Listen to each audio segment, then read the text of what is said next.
All right, let's get into doing our recording. We have our 3 beats. We went down to 91 beats per minute, so we're going to need to adjust that while we're recording, which is fine. We'll get into that. I think because we have 2 beats that are slower, our Despacito beats, and then our J Dilla beats, I think we should separate those by the dance section. So we have kind of different feels, and we learn how to change the tempo in our arrangements. Um, there's a couple different ways we can do that, and I'll describe both ways. So right now, I'm going to order the tracks so that when I play the master, it's going to play each of these. But again, I want the dance to be in the middle. So I select both of these tracks with either, I can just hold down my mouse or I just press shift. I like to use shift. And I just can drag them around once they're both selected. So I've got beat A, fill A. Then we'll go into, again, so I just selected both of these. I can see also like this is the selection of beats.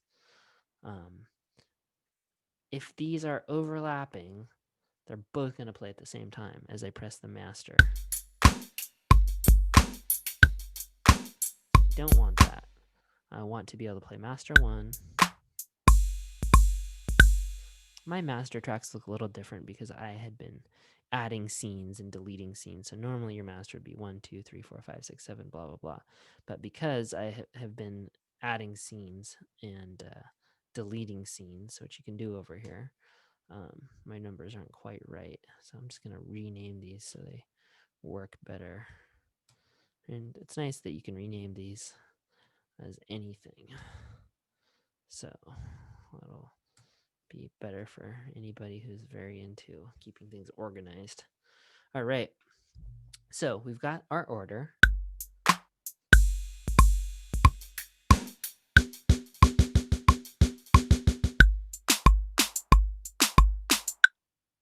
All right. So I'm going to go ahead and make a recording. Whenever we play the mouse or play our beats, we have this arrangement position, which just kind of goes and it keeps track of where the beat would be. Before I start recording, I want to make sure that this is always at 1, 1, 1, 1, especially if it's at the beginning of my beat. So here I am in arrangement view. I can see I've got these same tracks, and I'm going to go ahead and make sure that this first beat is playing. So next thing I do, so this is playing. Now let's record. Standard form I'm going to stick to. So we're going to have about 3 bars of our beat.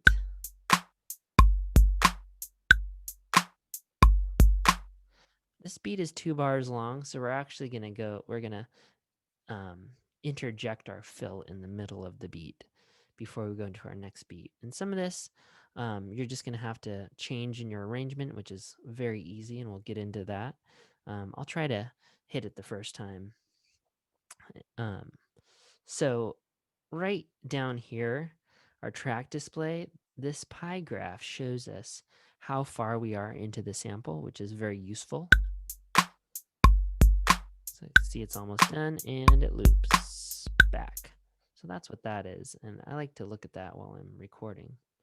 So again, I'm going to stop, and I hit this record button up here. So we're recording into our arrangement. So let's just go ahead and give it a start. It's giving us a count in. We're in 2, 3,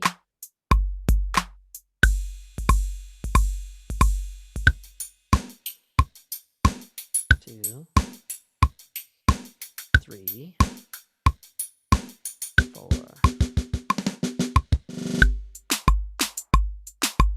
2, 3.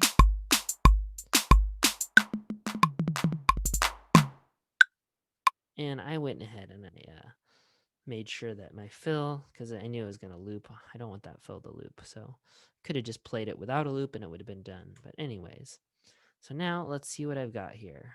I've got my little arrangement, and so when I play it over here, I can't hear anything. That's because we're still sort of in this clip playing mode. So I make sure I press back to arrangement. Now I can hear everything I've recorded. So now I can sort of click around. If I stop,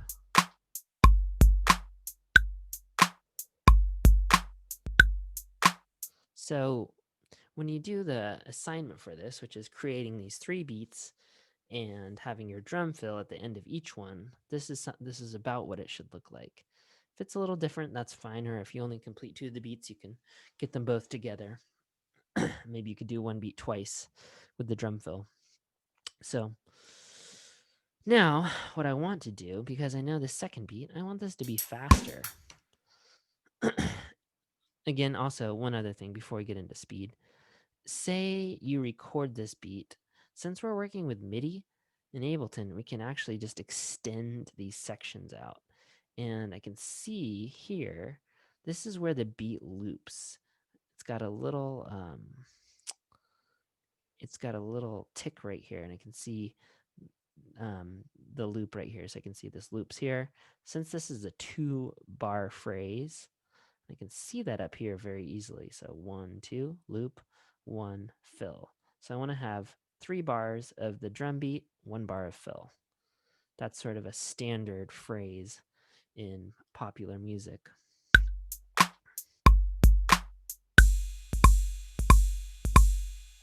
So I move these around to where it sounds good. I like it. It works. The same rhythmic grid also works in this.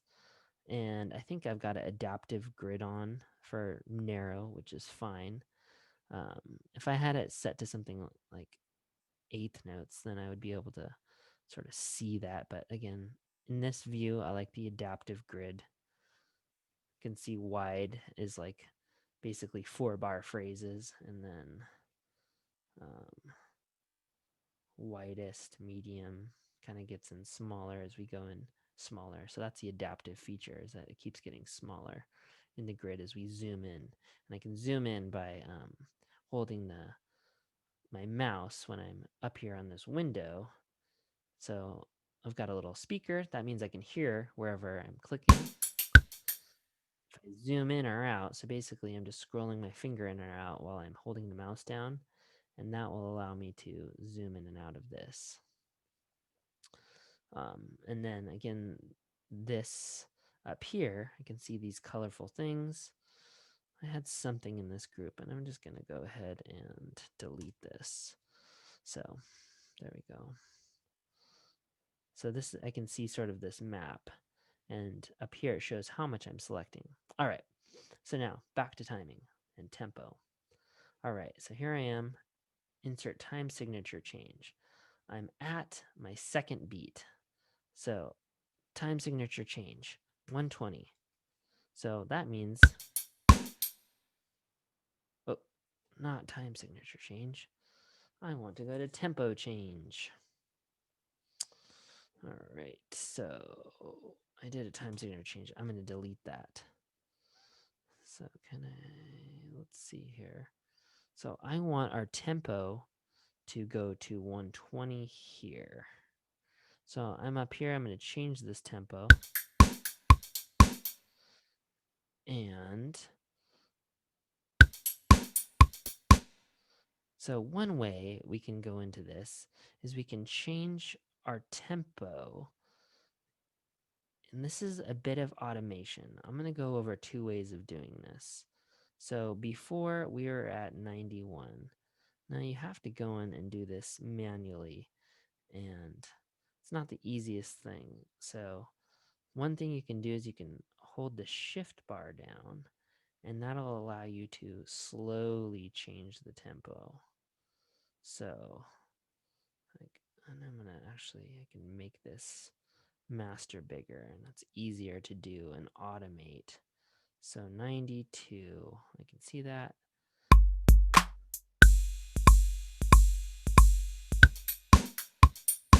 So we go right into that 120 beats per minute.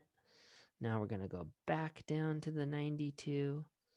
And I believe I can even select this change or select this tempo.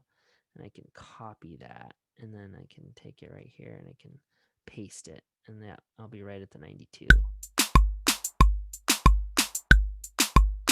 So everywhere we have one of these little dots is automation.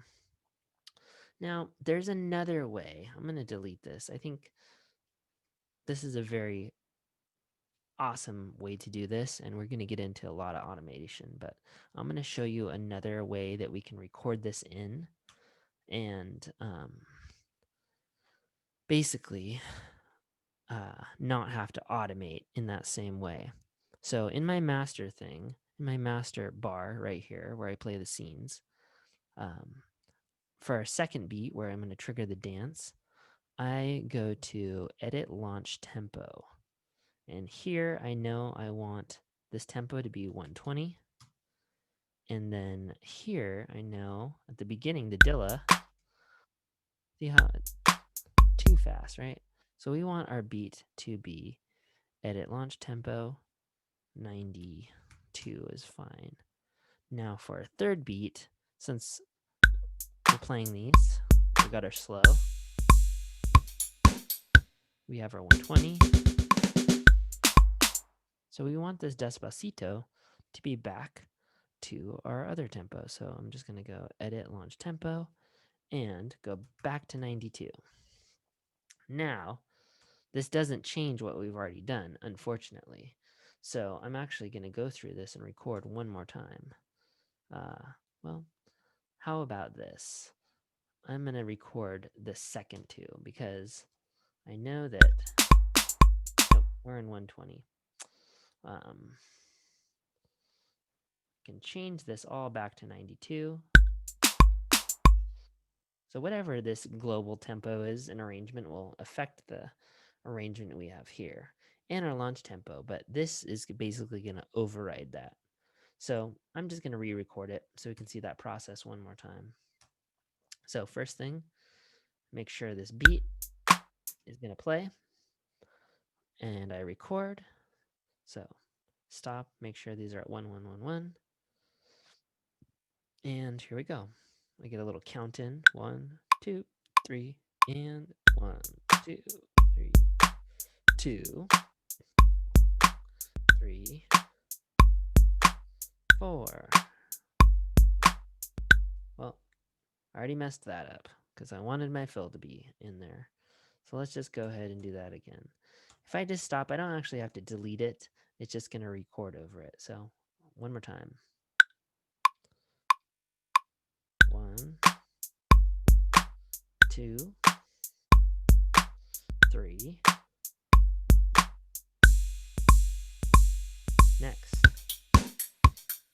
2, 3.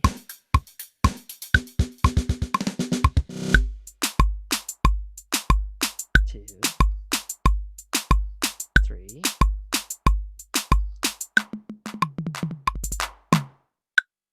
And since I had my fills as non-looping, I didn't have to do that.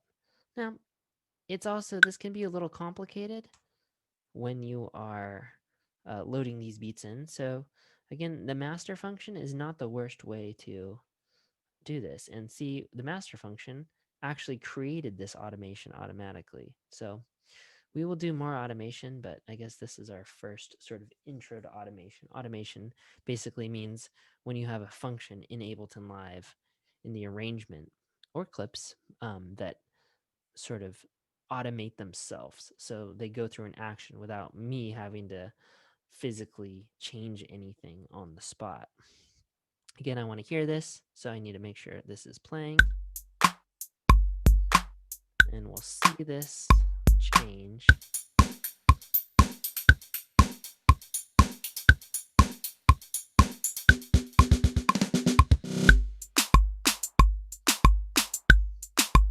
All right, so we have our first beats. We've done a little bit of automation with the time, entering it in our master, or going to down here, clicking the automate button, and changing the tempo. I'm going to make this master smaller so we can get back to this. We've got our 3 beats, and now I go to export. So